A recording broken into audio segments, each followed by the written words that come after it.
Maru Díaz, muy buenos días. ¿Qué tal? Muy buenos días. Acaba de ser elegida para liderar el partido, Podemos Aragón. ¿Cómo está Podemos Aragón en estos momentos? Bueno, pues ahora por fin y por primera vez en nuestra formación tenemos 3 años por delante sin elecciones a la vista, lo cual nos da la posibilidad de asentarnos como formación, de territorializarnos más, de pensar en esas alianzas con otras fuerzas políticas sin esa presión acuciante que habíamos tenido hasta ahora de encadenar procesos electorales. Por lo tanto, yo creo que estamos en un momento de calma, de asentarnos en los gobiernos, tanto en el autonómico como en el nacional, y de podernos permitir ese recorrido por el territorio, esa relación con otras alianzas, desde la tranquilidad de no tenerlo que hacer todo corriendo como hasta ahora. Y me imagino que recomponiendo las costuras internas, ¿no? Porque usted consiguió el liderazgo con el 56,4% de los votos, lo que evidentemente es un poco más de la mitad del partido. ¿Eso es tener el partido enfrente o cómo lo interpreta usted? Bueno, eso es tener La la mitad del mayoría partido, ¿eh? absoluta. La mitad del partido, no del partido, lógicamente. Esto es tener la mayoría absoluta de la formación y esto es importante empezar a trasladarlo así porque es cierto que uno cuando tiene la mayoría absoluta en un parlamento tiene el gobierno completamente, ¿no? Entonces, bueno, pues yo me siento muy respaldada por el partido, lo cual no quita que efectivamente hay distintas sensibilidades, hay compañeros y compañeras que estaban en otros equipos y ahora lo que nos toca es coser esas heridas, pero también he sido bastante clara con esto.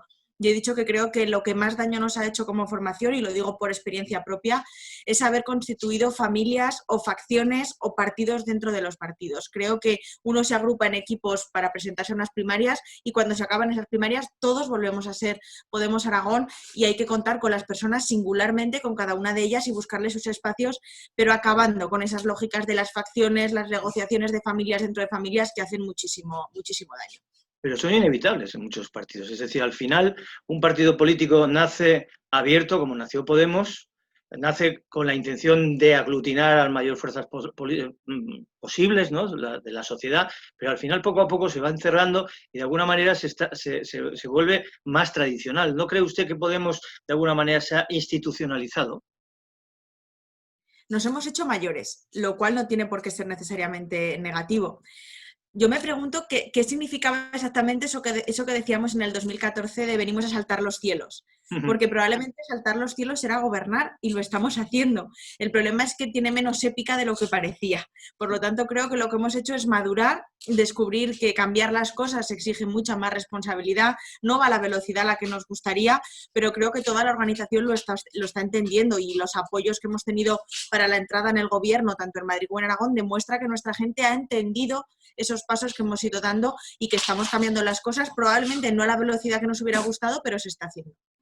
Usted está en el gobierno, es consejera de universidad. ¿Está cómoda usted y Podemos está cómodo en ese gobierno? Cuatripartito, el primero de la historia de Aragón. Es un gobierno complejo. Es un gobierno que no es nítidamente de izquierdas y por lo tanto los equilibrios son muy complejos de sostener. Lo que sí que es cierto, y eso también hay que decirlo, es que no me imagino cómo hubiera sido el gobierno en Aragón en manos de Vox en esta pandemia.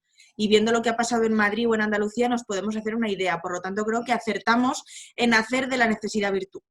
Los números eran los que eran y nos obligaron a tener un gobierno pues quizá más transversal y menos progresista de lo que nos hubiera gustado, pero en el que se están negociando las cosas. Yo creo que teníamos un buen acuerdo de gobierno, ahora tenemos una estrategia aragonesa con un apoyo unánime y esas son las líneas que se van a hacer sin renunciar a que probablemente hay cuestiones claves como partido que no vamos a poder sacar en esta legislatura, pero que no renunciamos a ellas y que seguiremos defendiendo y si en los siguientes gobiernos pues tenemos más presencia y en vez de ser 5 diputados somos muchos más, probablemente las podremos sacar adelante. Está nombrado que son ustedes 5 diputados, han pasado de 15 a 5 en una legislatura. ¿A qué atribuye este hecho? Y lo más importante, si su presencia en el gobierno logrará volver de nuevo a esas cifras, ¿no? Un incremento electoral. Bueno, creo que hay muchos factores que dieron este resultado de pasar de 14 a 5, ¿no? De esa pérdida. Algunos de ellos son errores propios y está claro, probablemente no conseguir acuerdos con otras fuerzas nos hizo daño, probablemente no estar en el gobierno en Aragón cuando éramos la mitad del gobierno, aunque lo hicimos desde la oposición, también nos hizo daño, pero también hay que ser conscientes de que hemos tenido un acoso y derribo durante los últimos 3 años a nuestra formación, no a nivel autonómico necesariamente, sino a nivel estatal, que han lastrado y que nos han hecho mucho daño. Por lo tanto, creo que es un cúmulo de errores propios y de ataques ajenos que nos han hecho estar hasta aquí. Yo sí que creo que lo importante es que la ciudadanía nos perciba como útiles. Y quizá lo que nos pasó factura es que no se nos vio exactamente como útiles desde la oposición, porque el Parlamento tiene sus límites. Yo sí que creo que gobernando se nos percibe como una fuerza útil, capaz de marcar el paso de algunas decisiones, y creo que hasta incluso los que no nos votan reconocen que los gobiernos no serían iguales sin nosotros. Aunque hay cuestiones, no sé, da la impresión de que este cuatripartito va a resistir a todo tipo de bombas ideológicas, ¿no? Me estoy refiriendo, por ejemplo, a cuestiones que usted conoce perfectamente, que entre el Partido Aragonés y ustedes son totalmente incompatibles. Me estoy refiriendo, pues, obras hidráulicas, ampliación de Cerler y más de una cuestión, la concertada también, ¿no? La educación concertada. Son cuestiones que me atrevería yo a decir que no van a dilapidar este gobierno. ¿Se atrevería usted a decirlo? O puede ser que incluso habrá crisis más importantes de las que, no ahora, pero más adelante, claro, cuando estemos ya a mediada la legislatura. Creo que hemos tenido un buen punto de partida como gobierno y ha sido reconocer que no pensamos igual. Y en el momento en el que las cuatro fuerzas reconocemos que el resto de compañeros no pensamos igual y no escondemos esas discrepancias, sino que asumimos que existen, es un buen punto de partida. Yo pongo el ejemplo en el caso del agua, ¿no? Pensamos distinto. Bueno, pues pongamos en marcha esa mesa del agua que llevaba tantos años sin constituirse y traslademos a un espacio nuestras discrepancias. Probablemente el resultado no sea ni la propuesta inicial que pudiera proponer el PAR, o en este caso el PSOE, ni la propuesta inicial de Podemos, pero estará más cercana a llegar a acuerdos y a estabilizar consensos, que al final es a lo que venimos, a que lo que se consiga que dure para mucho tiempo. Por lo tanto, yo creo que pensar distinto no tiene por qué necesariamente ser negativo si asumimos que cada una de las fuerzas podemos defender nuestras posiciones y en algunos casos, como en el del caso de la concertada, bueno, nosotros defendemos el modelo de escuela pública y lo hemos hecho abiertamente, y lo que se pactó era no avanzar en el aumento de conciertos, darle una tregua, y en el momento en el que podemos liderar a un gobierno, pues lógicamente seguimos defendiendo lo que defendíamos. Por cierto, ¿ha tomado muchos cafés con Arturo Aliaga o no? ¿O más con Javier Lambán que con Arturo Aliaga?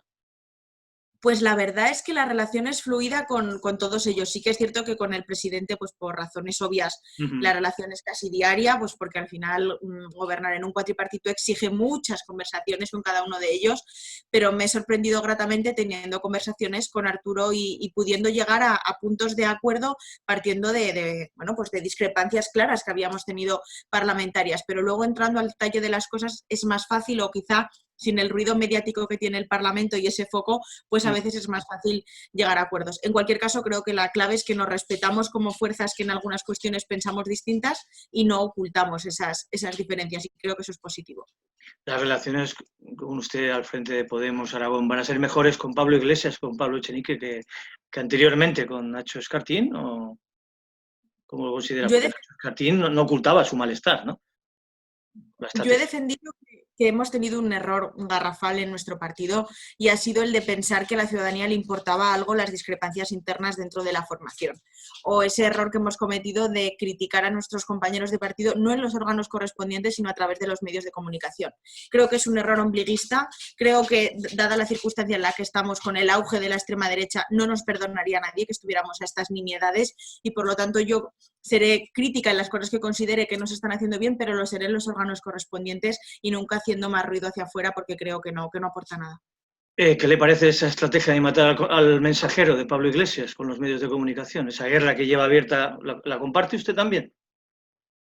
Yo creo que si alguna otra fuerza política que no fuera Podemos se le estuviera haciendo ese acoso de derribo utilizando fake news en algunos medios de comunicación, el resto de periodistas saldrían a cuestionar ese tipo de periodismo. No debemos consentir que haya un periodismo de bajo nivel que acepte fake news, que dé titulares ambiguos para hacer daño a la formación, y yo comparto. Creo que a nuestro partido nos acompaña desde el nacimiento un ataque severo por parte de no solo de los medios, de algunos medios de comunicación, aquí sí que creo que hay que diferenciar, sino sobre todo de aquellos partners del régimen a los que les molestamos, y eso nos acompaña desde el principio y creo que va a ir en el ADN de nuestra formación.